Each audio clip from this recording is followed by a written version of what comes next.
Hello and welcome back.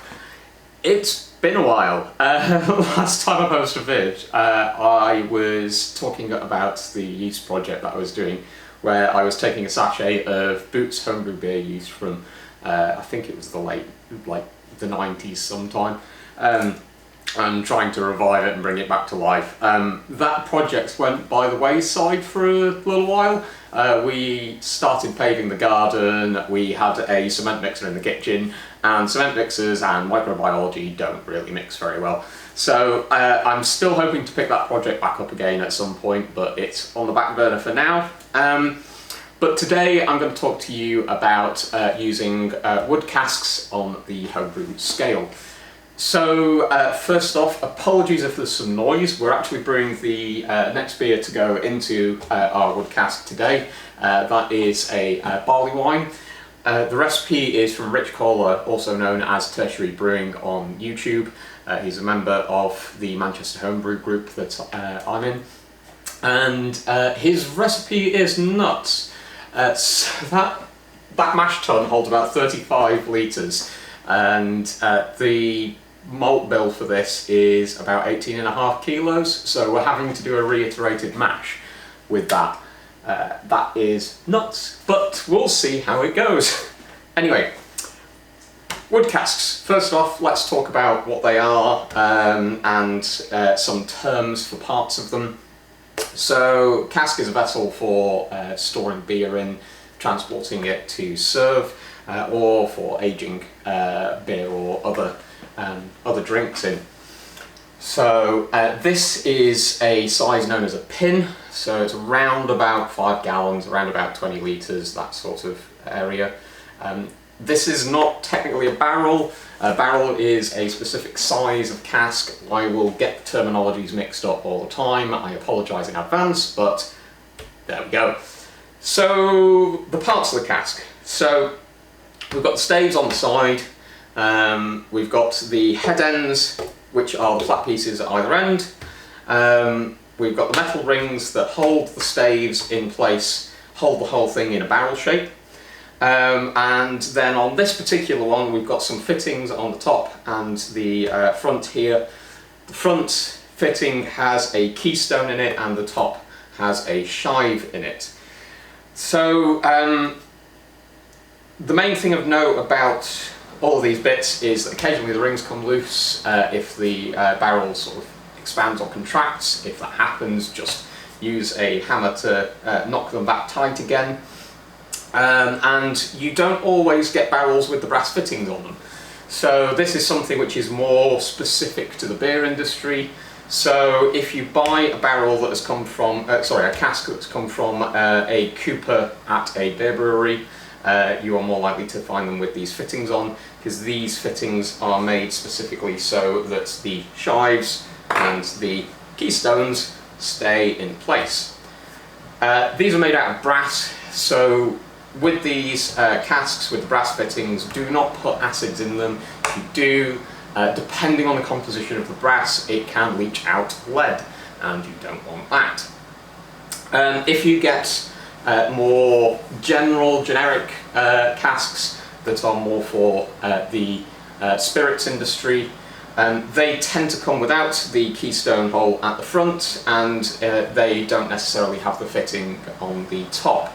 Those ones you'll put a rubber bung in instead of the shive, and when it comes to emptying them, you just treat them like you would a plastic bucket. When you're brewing, you'll just use a siphon to empty it out. So that's the general construction of these. Now, some of the accessories that go along with them. Keystone, bit that goes in the top. When you're serving cask beer on a hand pull, you hammer a peg into these, traditionally made out of wood, that are porous. They let out some of the excess gases, and they let air in to replace the dead space as you pull the beer out. In the modern world, you can get these blow-off hoses for letting off the excess gases. They've got a little valve there, you see, so you can just open that a touch so that it doesn't end up with all your beer firing out of the end when you first vent it. When you come to serving it, you can get these, they're called aspirators or cask breathers, and you can connect your CO2 line up to these. You have to set the pressure really, really low, but that means that as you empty the cask, the dead space left over by the beer gets replaced with CO2, and it keeps the beer for longer, stops it oxidizing, stops it spoiling. You also usefully, even if you're using these the blow-offs and the aspirators, plastic pegs are very good, because when you come to sealing this up after you finish using it, you can just knock a plastic peg in to seal up your shive. Keystones, going at the front, they have a, put my notes down, they have a weakened space in the front of them, which you hammer your tap into. So this is a cask tap. When you hammer that in, knocks the middle out, and the outside acts as a seal between the cask and the tap. Both of these come in wood and plastic. I recommend using plastic for the shive. That is because the wood ones have a tendency to split when you hammer the peg in, and when they split they don't seal quite as well. On the other hand, these are less likely to split. Having a wood keystone is quite useful because these are slightly porous where the weakened spots are, and it means that as this carbonates, any excess gases can leak out through those weakened spots in the keystone. Just like you can get the plastic pegs to go in the top to seal these up, or the hard wooden pegs. For the keystone, you get corks like this that are the right size, that you can just push those in and seal that up between uses. Cask taps, you can get a couple of different things to put on the front of them. This here is a John Guest fitting. They're useful for connecting up your hand pulls. You can get hose barbs, you can get these little downturn taps that you use if you just want to gravity feed your beer. Sort of traditionally, you would serve beer out of these just via gravity. Personally, this is one of those topics that people have quite strong opinions on. Personally, I really like beer served out of a wood cask through a beer engine, through a sparkler, because I find that the sparkler affects the flavour and it can be used to enhance some of those wood notes. When it comes to removing these at the moment, at the end of your use, when you are refilling it, you'll want to get the used shive and keystone out. You can buy keystone tools, but I made one myself. This is a tile hammer, and I've used an angle grinder to put some ridges on the end here so that it can get good purchase on these, and at the very end I've made like a little notch, and that means that with the keystone in particular, I can just get that notch against the edge of the wood that's left over and lever it out without scratching up my brass fittings, which could lead to leaks. It could lead to somewhere that bacteria or other nasties can grow. So that's the accessories for these things. If you want to learn about tapping a cask and serving cask ale, there are plenty of videos on YouTube. The one thing I will say is, if you are using an aspirator, you have to set the gas really low on these, because if you are almost zero, because if you are using a hand pull, they have a one-way valve in them, and if you set the gas more than a little over atmospheric pressure, the gas will push the beer out of your beer engine, your hand pull, and then all of your beer will just sort of leak away. So you do not want that. These, along with the John Guest fittings on the cask taps, are very useful for bottling the beer from these. You can set the pressure slightly higher to force the beer out of the cask through that John Guest adapter into a beer gun, like you would use for bottling from a keg. Now, you wouldn't want to force pressurise one of these because they just aren't made for the pressures, but it's a convenient way to force transfer the beer. Cool.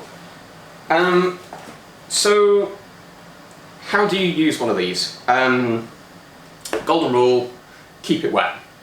if you let this dry out, first off, it might start leaking. Second off, you might have nasties, bacteria or whatever getting its way into the wood itself. So you want to seal this when it's not in use, so that it doesn't dry too much. You want to refill it as soon as possible after you empty it.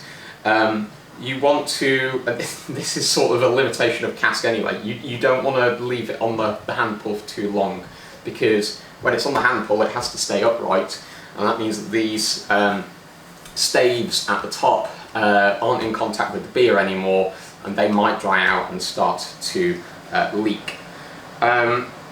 If it is going to be sat unused for a while, put a few litres of boiling water into it and seal it up, and keep moving it every so often. And if you need to, you can also put a kettle of boiling water into the head end to swell the wood there from the outside rather than from the inside. When it comes to actually using it, filling it with beer, you want to rinse it out with boiling water, and on the first rinse you should use a teaspoon or two of salt as well, just to sanitize the inside of this. You're going to want to put a fresh keystone in the front here, and you'll want to use a sacrificial shive that you can put in and out to seal it up and give this a good shake to get boiling water all over the inside of this, get it all swollen, get it all sanitized. That does mean that you're going to be shaking around a cask that has a load of boiling water in it. As you shake that around, the steam that is given off will expand, and it could cause the shive to shoot out of the end. So, and for boiling water to come out of it. So be very careful when you're doing that. Make sure that you've got a good seal on here though. You want to be able to get that shive back out again. And avoid having the shive pointed towards you or anybody else, because you don't want the shive hitting them in the face, and you don't want the boiling water going all over them or all over you. So you'll want to do about 6 or 7 rinses, something like that, with boiling water to rinse out that little bit of salt that you put in there to help sanitize, and also to just clean out any remaining yeast, beer, the centre that was knocked out of the keystones and the shives. All of that needs to get rinsed out. And once it's good and sterile, then you can fill it with beer. You want to fill this to the brim. So that will mean that there's no dead space in here, there's no areas where it's going to dry out and start to leak. But there's a concept with wooden casks like this called the angel's share. The wood is a porous material, so naturally some of the water, some of the alcohol will pass through the wood, and you'll lose a little bit of your beer to that natural process. So you will end up with a bit of a headspace in here, even if you brim it. So you need to keep rotating this while you're aging your beer in here to keep all of the staves moist. Occasionally you might want to stand it on either end and put a kettle of water in to keep the head ends moist.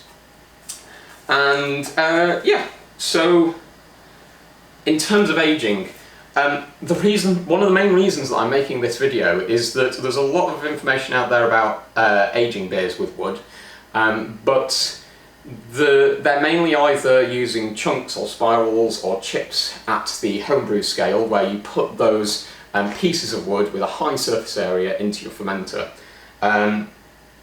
or they are aimed at much larger scale operations where you have, excuse me, full barrels that,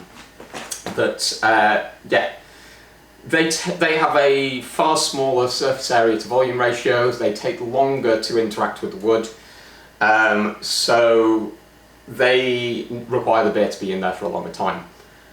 So for a pin like this, which is about 21 litres, your beer, depending on how strong it is, how bold the flavour is, how pronounced the flavour is of the beer, anywhere between 1 to 4 months. So when you see these beers that say that they're barrel aged for like 8-12 months, that is going to be far too much in here. You're going to get far too much interaction from the wood with the beer, and you won't be able to taste the beer itself. You'll just taste the vanillins from the wood instead.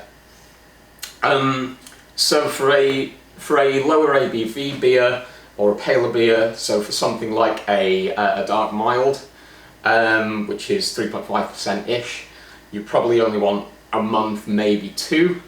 For something stronger, like a Belgian quad or a Russian imperial stout or an old ale, you will probably be looking more at 3 to 4 months. The wood will impart vanillins, which are those vanilla notes that you get from in wood-aged beers, and impart tannins. So the tannins will bitter the beer, so you might want to reduce the amount of hops that you put into your beer, just because you're going to get some bitterness from the barrel itself. The other thing that the barrel will do to the beer is, as the beer expands and contracts with changes in air pressure, changes in activity with the secondary fermentation, etc., then it will move the beer in and out of the wood itself. So it doesn't just sort of sit there, it actually pushes into the wood, and then it draws back out, and that happens repeatedly. That will have a filtration effect on the beer as it pulls it through the wood. So you'll find that beers that go into the wood will come out clearer typically, and will typically come out paler than they went in. That's not always true, but that is true particularly for darker beers. So in terms of carbonation, this is a cask. We're going to go for cask carbonation levels that are sort of around about, I think it's 1.4 volumes, so very low carbonation in these. They're just not built for the pressure. And it's the style of beer. So traditionally the way that you would do that is the brewer would know when in the fermentation they could transfer the beer so that it will finish fermentation without priming in the cask to get the right level of carbonation. Now typically that is around at 20 points specific gravity, but it will vary from beer to beer, obviously.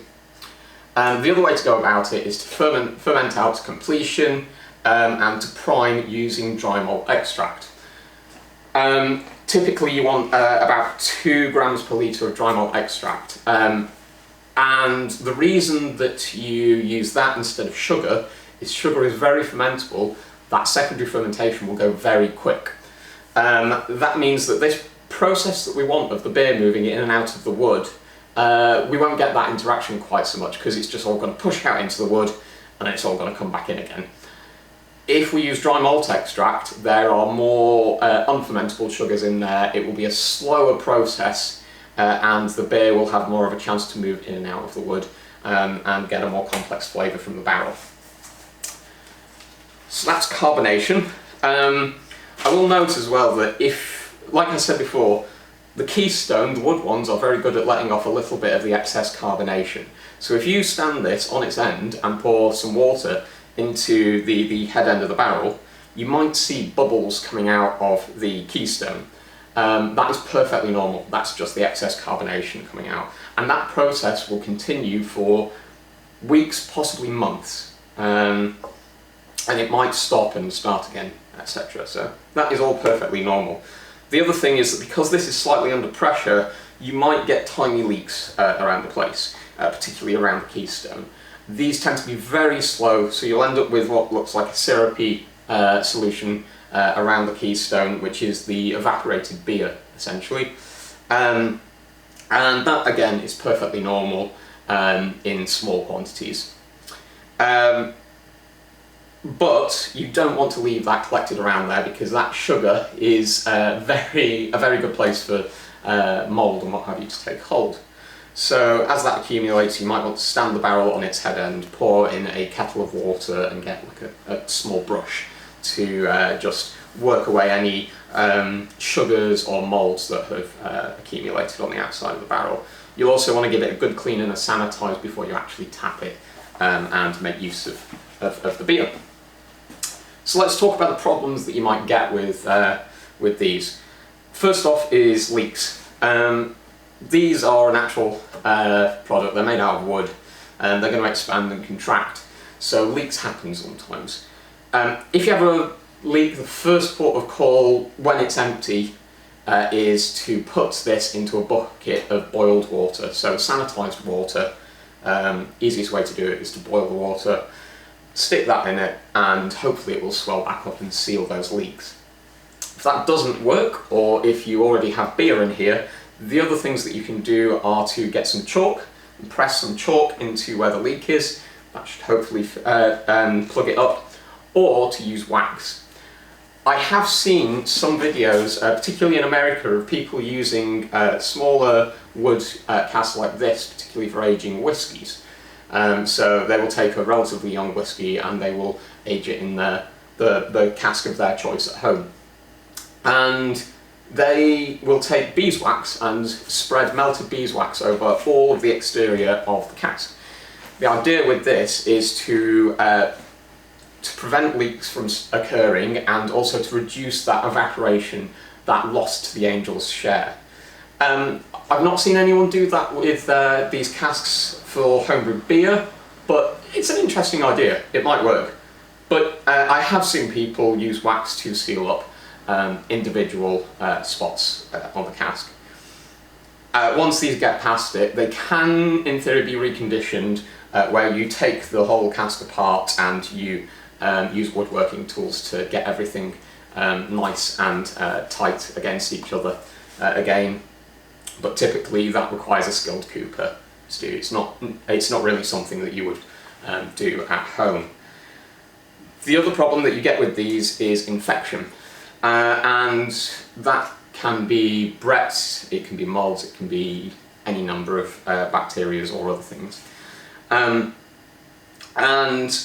the easiest way to deal with infection is to avoid it to start with. Like I say, keep this wet, keep it filled with beer all the time. If you're going to be leaving it for long periods of time, like I say, put a couple of litres of boiling water in there.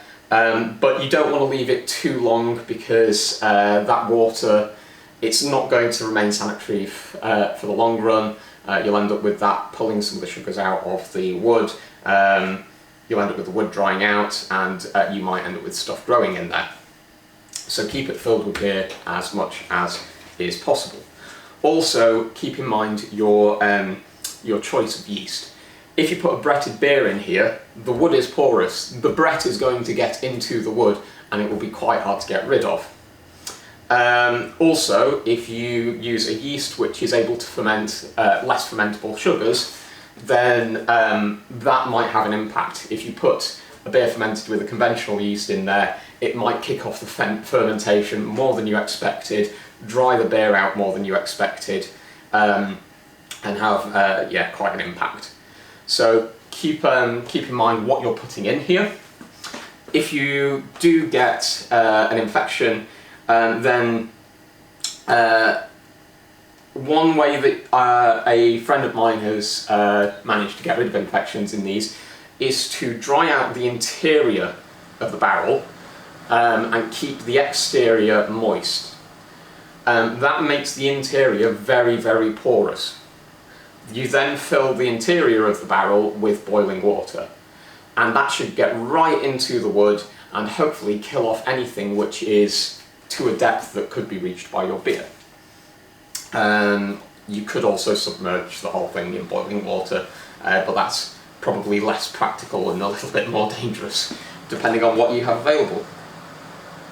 So that's my brain dump about working with wood casks on the homebrew scale. If you've got any questions or any tips of your own, please put them in the comments down below. Feel free to share this around, like, subscribe, all of that. I can't promise that I'll be posting videos too regularly, but please do if you're interested. And hopefully I will see you again soon.